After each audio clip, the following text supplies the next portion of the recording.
네, 2024년 7월 2일 이정훈입니다. 최근에 있었던 자동차 관련 사건 2개를 소재로 두 자동차 회사의 운명을 예측해 보겠습니다.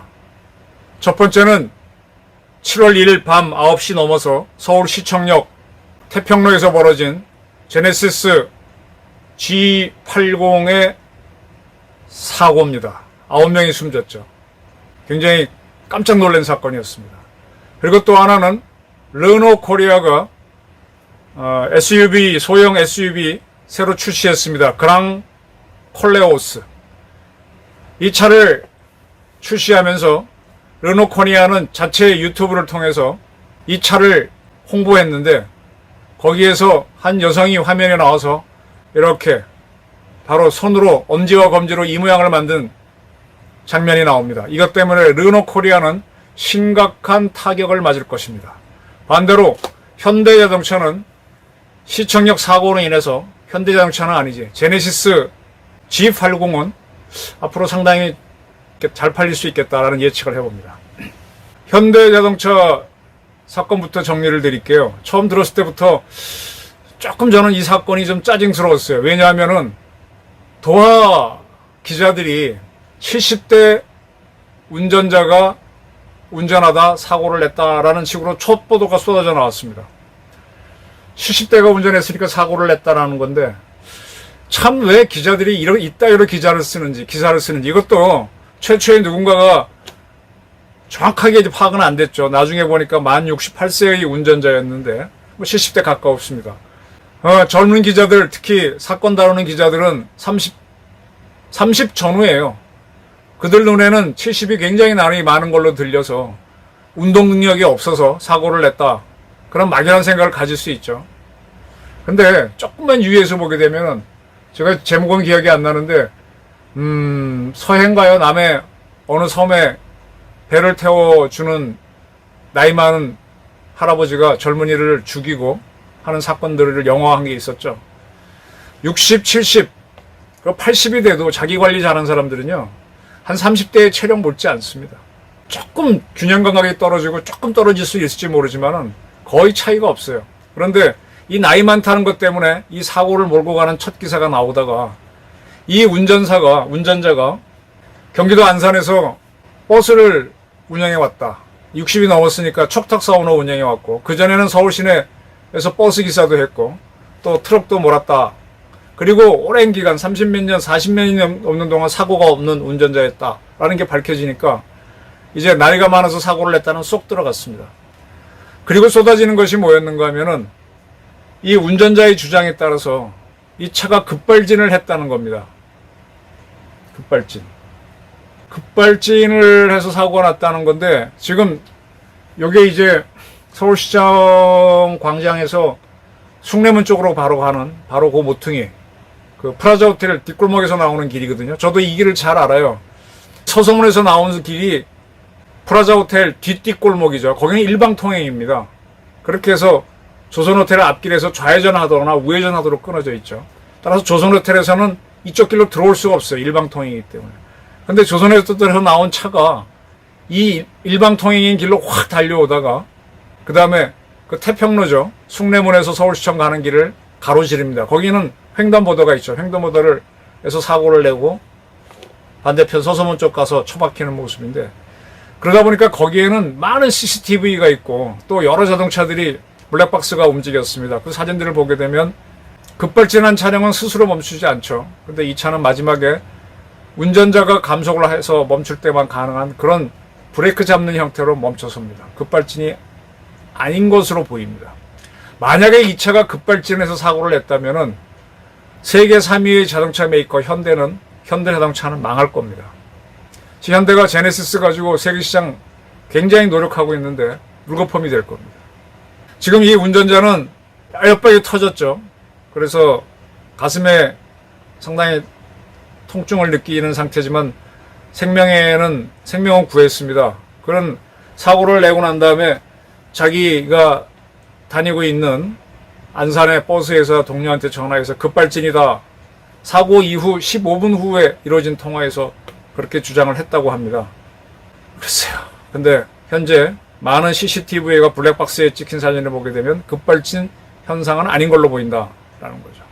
그러면 이 사고는 어떤 정황에서 일어났느냐? 이 운전자의 옆에는 그의 부인이 타고 있었고, 두 부부는 조선호텔에서 차를 몰고 나왔습니다. 조선호텔에서는 이 운전자의 처남이죠. 그의 부인한테는 오빠가 되는 사람 칠순잔치를 했다고 합니다.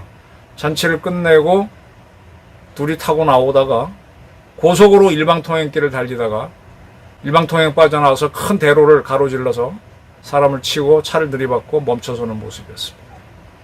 그런데 칠순잔치에 가게 되면은 처남 잔치니까 술을 마실 수 있는데 술은 현재 먹지 않았다라는 걸로 나오는 것 같아요. 또 원래 이분 자체가 술을 별로 드는 사람이 아니라 그러고, 그리고 정기 검사를 모든 차들이 한 2년마다인가 받잖아요. 이거 받은 지 얼마 안 되는데 그때도 이 차는 문제가 없었다라는 게 나왔다. 그럼 뭘까? 뭐 몇 가지 짚히는 게 있지만은 아직은 좀 말하기 좀 그렇습니다. 사람 사이에는 항상 갈등이 있고, 갈등이 감정을 어떻게 치느냐에 따라서 예상치 못한 행동을 할 수 있죠. 만약에 이 사건이 운전자의 실수로 밝혀지는데 이 제네시스는 에어백이 터져서 두 운전사와 조수석에 있던 부부를 살려내고 또 고속으로 달려와서 여러 대의 자동차를 치고 사람을 쳤음에도 불구하고 차 내부가, 외부야 뭐 박살이 나겠지만 멀쩡했다 그러면은 현대차는 오히려 안전성을 점검받은 게 돼서 앞으로 더 잘 팔릴 수 있습니다. 그 전에 언제죠? 타이거 우즈가 골프 게임하고 현대 이 제네시스 타고 오다가 언덕에서 굴러갖고 크게 수술을 했었죠. 그런데 그가 살아난 거는 현대가 홍보를 위해서 그에게 이 차를 줬었죠.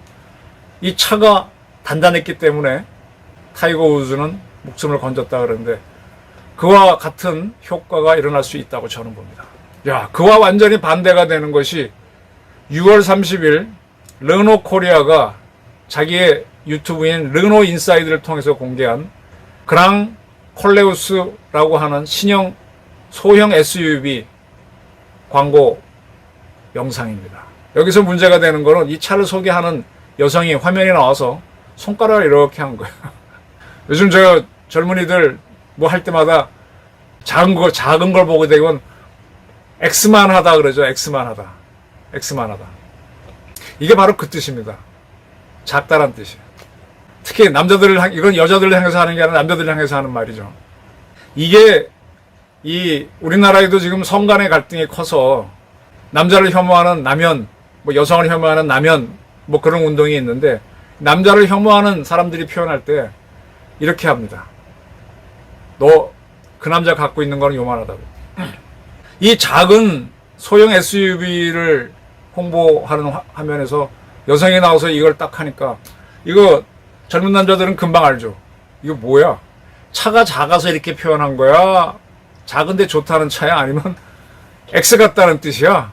이게 무슨 얘기인가 하면은 이런 홍보 동영상을 만들면은 홍보 책임자 그리고 사장까지 다 한번 보죠. 다 봅니다. 사인도 할 거고요. 근데 이게 그냥 통과돼? 특히 이거는요, 한국 사회에서는 한국 남자들이 이게 작다고 할 때 표현하는 거예요. 외국에서 한국 남자 조롱할 때 하는 표현이죠.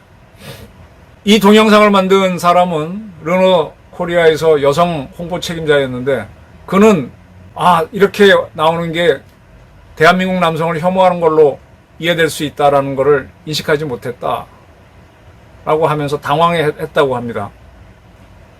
뭐 이거 갖고 형사사건은 안 되겠지만은 르노 코리아는 난리가 났어요.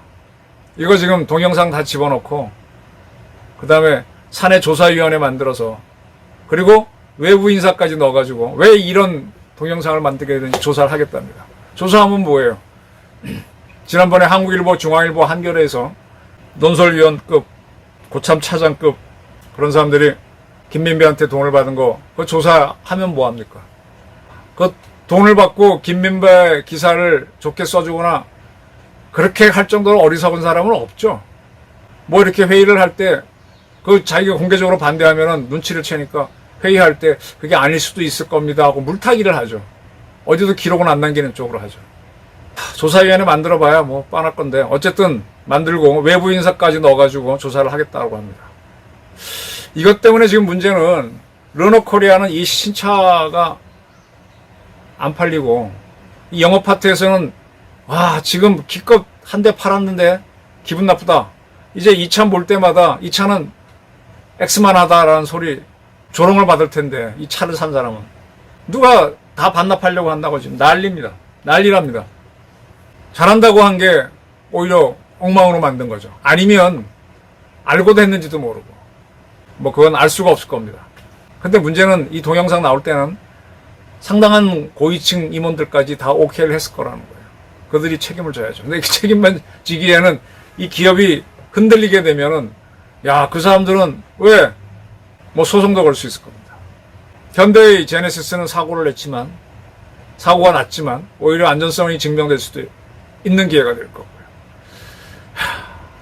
오히려 대한민국 언론들은 노인네가 운전해서 이렇게 됐다. 그래서 오늘 아침 계속 화제가 야, 나이 먹은 사람들은 이제 운전하지 말라는 거냐. 그럼 뭐 65세 넘으면 직원거사 지하철 공짜로 타니까 그거나 타고 다니고 그리고 어디 가도 일할 기회는 없고 뭐 정부에서 주는 지자체에서 주는 30-40만 원짜리 일자리밖에 없으니까 그 30만 원 받아서 막걸리나 먹어야 되겠네. 이 젊은 기자들이 이따위로 쓰니까 이제 그런 푸념이 나오는데 나이 문제는 넘어갈 것 같은데 한 기자들 참 표현 조심해야 돼요. 왜 사고 원인을 바로 나이로 몰아? 근데 어쨌든 베테랑 운전사라는 게 밝혀지고 쭉 하다 보니까 그건 들어갔습니다. 들어가서 현대차는 의외로 기회를 잡을 거고 르노코리아는 상당히 힘들 것 같네요. 힘들 것 같네요. 순간의 실수, 사람의 실수가 한 조직을 망치게 할 수 있습니다. 마찬가지로 윤석열 정부가 지금 굉장히 위기에 처해 있는데 이 위기를 돌파하는 것도 이 위기를 그대로 받아들여서 위기에 빠지는 것도 결국 사람이 합니다. 가장 중요한 사람은 윤석열 대통령입니다. 사고가 났을 때 급발진이다 하고 사고 낸 사람은 주장할 수 있겠죠. 그러나 제3자들이 보고 또 차가 지금 살아있으니까 국가수에서 다 분석해보면 나오겠죠. 급발진일 수도 있고요. 그러면 현대자동차는 망하는 거고. 뭐 구조적으로 급발진했다면 답이 없는데 그게 아니었다 그러면 다른 원인이 나오겠죠.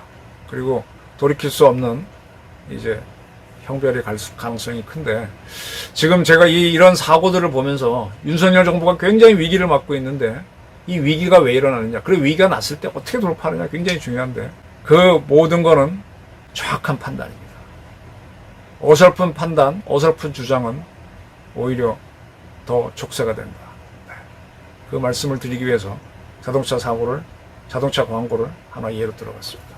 감사합니다.